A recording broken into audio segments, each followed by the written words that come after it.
Heyo, you're listening to Edge Coach Quip, featuring our very own Edge coaches and community, dropping knowledge nuggets to fuel your day. Hello, and welcome to episode 94 of Coach Quip. I'm Coach Chris. And I'm Coach Robyn. And today we are talking about increasing your run volume. This is a big one. I think people don't always understand what goes into a kind of a full training plan. They don't know why the numbers add up the way that they do. More importantly, they don't know how to create it themselves, but then also what happens if they get behind. Mm-hmm. So we're here to demystify some of that, and hopefully some of it will stick with you, and then you'll look at your plans differently. And if you get into a little bit of a training pickle, you'll be able to figure your way out. The biggest rule, simplest rule, is a 10% gain week on week. And that doesn't mean we'll talk about recovery weeks and cutback weeks in the bonus miles, but generally speaking, most plans will increase you about 10% week on week. Honestly, there's been some science to not debunk this, but say that we could actually go higher than that. Mm-hmm. Lower, it's going to be usually just kind of too slow to make adaptations. But you could, in theory, go higher. But I think that we kind of hold the 10% rule so that we make sure that we build it slowly, right? So that if we're doing 30 miles in a week, the next week looks like 33 miles. And that way we're not jumping from 30 to 45. When, if you listen to our last episode 93 on strength training and why to fortify yourself and the gap between what our hearts and our lungs can do and what our bodies can do, that's when you are going to be really, really susceptible to injury. So keeping that 10% rule, while it might not always be a perfect 10%, is going to make sure that you don't increase too much in any given week. Yeah, there's a reason why our long runs in a marathon training plan usually increase by 2 miles each week. 1 to 2 miles each week, depending on where you're at. And there were so many parts of the last episode that I thought were great carryover here. So if you haven't listened to the last episode 93 about strength training, go back and listen to that one. And then schedule a class at Edge. And then schedule your strength training. But there are so many carryover pieces from that are so similar to increasing your run volume.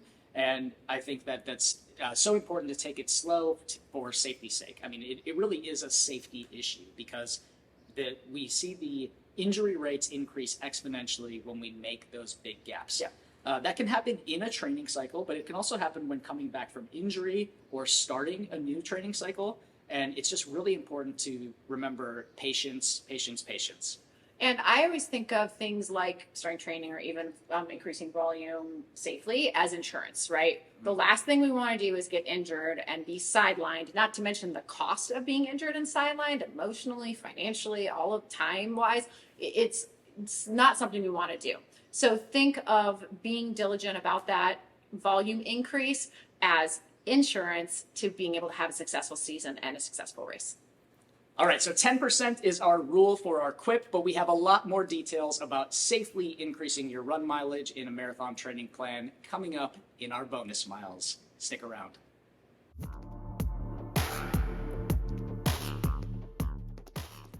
All right, we're in the bonus. All right, this is where you're going to learn a little bit more about increasing run volume. Safely, smartly, effectively, all of the above. One important note is we will talk a lot about increasing, but we're not necessarily going to talk a lot about cutbacks. So generally speaking, do we need recovery weeks? We absolutely need recovery weeks. And depending on your cycle, and we'll talk a little bit more about training cycles in a moment, it's going to be either every third or fourth week, and you have to take recovery weeks.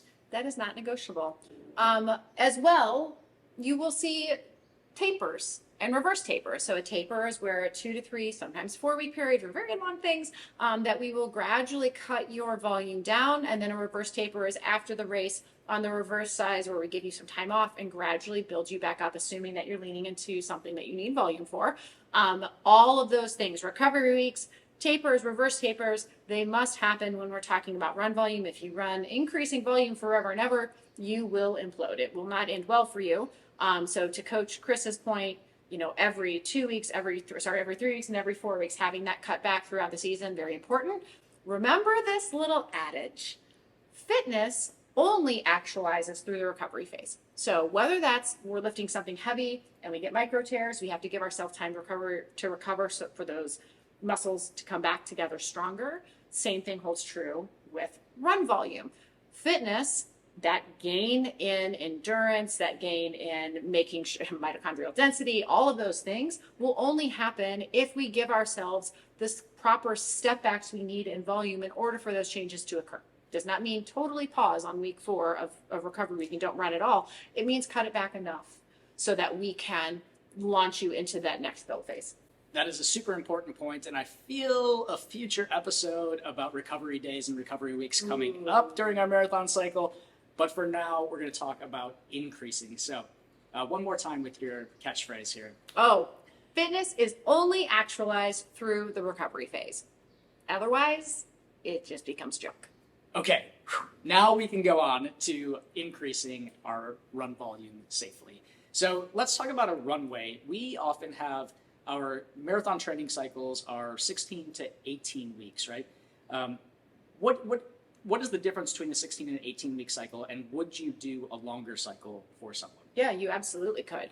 A shorter cycle is basically going to have probably longer sets of builds. So a 3 build, 1 cut, and it's probably going to also start with a little higher volume to start. So maybe your long run on that week 1 of a 16-week plan might be like 8, and a 20-week plan might be like 5, right? Mm-hmm. If someone has lower overall volume, we're going to give them a longer runway to start. So for instance, half Ironman plans, I've seen as short as 16 weeks. I'm sure there's some that exist even shorter than that. So that's where we're doing a 1.2 mile swim, 56 mile bike, and a half marathon, right? So a lot of moving hours. I've seen them as short as 16 weeks. We have ours written at 26 weeks. So that we're giving people a very long runway and a lot of time to maybe have 2 build weeks, 1 recovery week, so that we give them very gradual adaptations and really kind of stretch out those adaptations to maximize fitness and reduce injury. Those shorter training cycles, the 16-week, or I've even seen 12-week blocks, those are great for people who have just finished a reverse taper and maybe have already raced in the season. This for a second part of a season race, that's a great training plan, and you'd have the volume there already. But for anybody who's coming into it, like you said, if you are on the lower side of your weekly overall mileage, or you're coming off of injury, you're coming back into fitness, or you've been training for 5Ks and now you're taking on a marathon, you are going to need that longer runway. And that runway period that we're calling it is just the gradual increasing of volume and a little bit of intensity maybe just to prime you and get you ready to start the real work. Yeah, this is the probably most important part. If you're listening to this at the beginning part or a month before you're starting off any type of training, choose your runway smartly, right? Choose it based on where you're at, where you're coming from, and where you're going. And in those early weeks, you can add in cross-training to bridge the gap. So while your maybe regular run week might look like 4 or 5 runs a week, you can do 2 to 3 runs a week and add in some cycling or some swimming to help boost the endurance, boost the cardio, and adding in that strength training to make sure that we're safely getting to our starting point on that real training cycle. All right, let's talk a little bit about what do those builds look like, right? I know that in the first part during the Quip, we talked about that 10% increase. So it's very common. Let's say we have a perfect 4 weeks, right? Let's say we start at 20 miles for the week. We would go to 22 miles and then somewhere around 24 and a half. And then we would cut back before we start that next build phase. That's a very linear, almost perfect little staircase progression that you see if you use Training Peaks or Final Surge. You see that, and you would ever schedule it out, you would see that staircase just kind of keep using that 3 up, 1 down. There is another way to do this, which is to effectively, let's say we're starting at that 20 miles a week, where we would keep the same 20 miles a week for each week and then cut it back. The way that this works, it's kind of a catchy phrase. It's IIP. You would want to introduce the new volume, then you'd want to improve on that week, and then you want to perfect it. Basically, we're going to increase the intensity. So week 1, I do 20 miles. Let's say I do them all easy. Nice and aerobic, lower load on the body. First time doing 20 miles a week, I'm going to rock it. If that goes well, I repeat it a second time, but I give myself 1 intensity run on that second week, same 20-mile cap. The third time I repeat it, again, 20-mile cap, but I'm going to give myself 2 intensity runs or maybe color in some fun stuff on my long run of that week. Once I do that perfectly, then I can do cut back, and then maybe the next time I'm at 25 miles a week for that 3-week build. So in a case like that, because you've done 3 weeks of building that volume, adding in the intensity, we can go up a little bit higher than that 10% in that next block. Yes. Right? Yep. And that's a great question, right? So this is kind of nerdy coach stuff, but it's a different way that you might see plans out there. It's also honestly a really great way if you're looking to like ease back in. Let's say you're on the right side of injury mountain, to do that where that first week is all easy, and then we add in the intensity week on week. So important, because patience. Again, we need to be so patient when we're doing this training. I think that there is this idea that people want to increase the volume so much so quickly, and especially if they're in that spot where they're just coming off of injury mountain. I love that. That they want to see the progress of making the mileage they're increase. eager. Yep. Very eager, and we have to understand that accomplishing the 20-mile week and then the 20-mile week with intensity and then multiple intensity sessions, that is progress. We have to measure progress in as many ways as possible, right? Measure success in as many ways as possible. And it's not just about going 20, 22, 24, 26 miles per week. It's not just about your mileage. It's also about the actual sessions that you're doing within the weeks. And so just remember that we have to be patient, and that your training plan might not look like somebody else's training plan, depending on who your coach is, depending on what you're following, and we all have to follow our own plan. I know we talked about the staircase a little bit. Mm-hmm. What happens, which goes back to the 10% rule, right? Or if we're doing the introduce, improve, and perfect. What if you do fall? What if life gets in the way? You're not injured. Life gets in the way, and you're heading into a training week, but you didn't get your prior week done, right? So you got a 3-week build, let's say. Week 2 didn't get done at all, or was really, really not what it needed to be. Do we cram in week 3? Do not cram. Let's repeat that. Do not cram your training. So for me as a coach, I like to either keep people at that second week and have them redo it, or modify that 3rd week, but I'm definitely not going to increase the intensity or the volume in a way that makes too big of a gap from what they had just accomplished. So that's my perspective on it. I always have athletes, and this is part of my intro with my athletes, is listen, if you miss a session, I do not want you doubling up on the next day. And there are certain cases where we can move things around, but you don't have to start doing 2-a-days because you had 3 bad days in a row. That's a communication thing between the athlete and the coach, but it's also about being smart. You will just not get the benefits of any of those training sessions if you overdo it. Right. And always just think, if it's supposed to be a staircase, you're not going to, and you missed a step, are you going to go up 3 steps? No. You're going to go up 1, maybe 2, right? And then you're going to need to take a little break before you start climbing again. So it's always better, again, than ending up injured or in the hole. It's insurance. And we would rather have athletes show up a little undercooked than 100%. Totally overtrained or injured because they tried to cram things in. So undercooked meaning you missed a couple of sessions, or maybe you're not at the point where we want you to be, but you can still accomplish that race.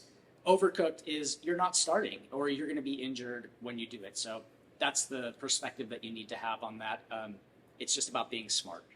All right, this goes back to that adage of we would always rather have you 10% undertrained than 1% overtrained, because going back to the beginning of this Quip, this entire podcast, fitness is only actualized through the recovery phase. So if you never recover, you never get to use that fitness. If you overtrain, you never get to use the fitness, right? It just kind of goes into a bucket. You never get to carry it with you, right? So making sure that we are erring on the side of being maybe a little bit more cautious as we ease back in or climb back up is always going to benefit us long term, and we'll actually be able to use the fitness on race day. I'm glad you're here to do the math. the 10%, the 1%. Let's talk about more math. The rule of thirds. Oh, I love this one. This was one from Alexi Pappas's coach that she wrote about in Brady, and I think it's fantastic because especially newer endurance athletes, they don't always take into consideration that as we're increasing volume and probably increasing some intensity too throughout many, many weeks, maybe in a very hot and humid climate like it is here right now in Chicago, we are not going to feel good all the time. We are stacking bricks. Stacking bricks doesn't always feel good. So the rule of thirds goes like this. If you are in a build phase or, in a training cycle, and this really can be during a build week or recovery week or any of the above, you will feel really good, like pretty darn good about a third of the time. 30 of your workouts, you're good to go. A third of your workouts will be like, all right, I did that, right? I checked the box. It went green. Didn't necessarily give it a super happy face in Training Peaks. And then a third of them will feel like garbage. If you are in a training cycle and that is happening, good job. Those are good indications that you're increasing your volume effectively. Let's say, though, that stuff gets skewed. Let's say all of a sudden, all of your runs feel really, really good, and then you have very few that are mediocre or low. That probably means that you could increase your pacing a little bit, right? You could increase your intensity a little bit. You're not necessarily taxing your system enough. What we see more often, though, is where it tips in the other direction, where over a third feel like garbage, and in those cases, you are doing too much. So you need to dial back your volume a little bit, dial back your intensity a bit, get back to where you get those equal thirds before you start another build. Even if you don't feel like garbage all the time, if you find that you're hitting a plateau Yes. in your paces, in your training, in your feeling, whether that's neutral or negative, that's another good opportunity to look at how you're building. And are you building too much? Are you adding too much? And are you skipping those rest days and rest and recovery weeks? Yep. And also making sure that the thirds are happening kind of in a cycle, right? That you're not hitting like a total streak where they all feel like garbage, because that's another indication that you've recently flipped into an overtraining status. Yeah. All right. So increasing volume. We've thrown a lot of numbers out. We should probably in the notes tell them to bring like something to take notes on. You need a calculator, a notepad, and yeah, your thinking brain on this one. Well, starting off with the Quip, our standard rule is the rule of 10% and increasing your overall mileage 10% each week. Second, which is really important, is to choose your runway according to where you are in your current volume, injury state, fitness, all of the above. You want it long enough where you can build and yes, taper, recover, reverse taper, all of the above, but starting really where you are safely able to begin. There are a couple of ways to do this. You can use the staircase method where you are increasing by 10% for 3 weeks and then taking a cutback week. Or you can do the introduce, improve, and perfect method, which is a block of 3 weeks of the similar mileage, but introducing intensity over the course of those weeks. And last but not least, the rule of thirds. Don't you forget, you're supposed to feel good for a third, okay for a third, and maybe not so great for a third. That means that you're increasing your volume correctly. All right, that's it for this episode of Coach Quip. I don't even know which one is next, but you know it's going to be good. Keep tuning in. Bye, guys. Safely increase that mileage out there. Thanks for listening to Coach Quip. Original music performed by Mend. Follow us online on Instagram, Facebook, and Twitter at Edge Athlete Lounge. Our podcast lives in the blog section of our website. Don't forget to subscribe, rate, and review this podcast, and you can check out the show notes for additional ways to contact us. Ready, set, onward we go.